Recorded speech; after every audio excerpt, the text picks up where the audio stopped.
Аз съм Здравко Атанасов, на 20 години и занимавам с кулинарни изкуства.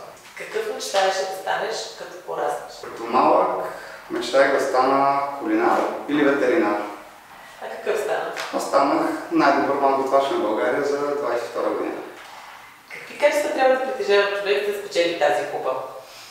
Качествата, които смятам, че трябва да притежава един човек, са да е много борбен, да не се страхува от загубата и винаги да е готов да натисне. Какво ти донесе този успех? Успехът ми донесе това, че не се отказах, че имах страхотен ментор в лицето на Юлия Панджерова и че просто истински го исках. А какво ти донесе на теб като позитивен този успех? До мен отвори ми много врати, отвори ми много възможности и ме запозна с хора в сферата, които в момента наистина много ми помагат. Защо избра да продължиш да се занимаваш с готварство? Избрах да продължа да се развивам по проста причина, че истински обичам професията, че винаги има какво да се научи и професията се гради най-вече на това човек да пътува.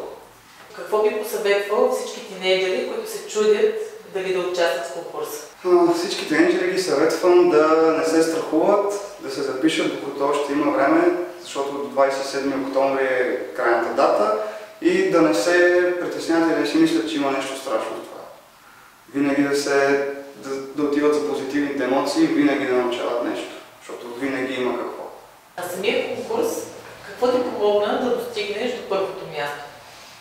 Това, което ми помогна на конкурса, беше факта, че бях изключително целенасочен, абсолютен фокус и това, че работех с много качествени продукти през цялото време.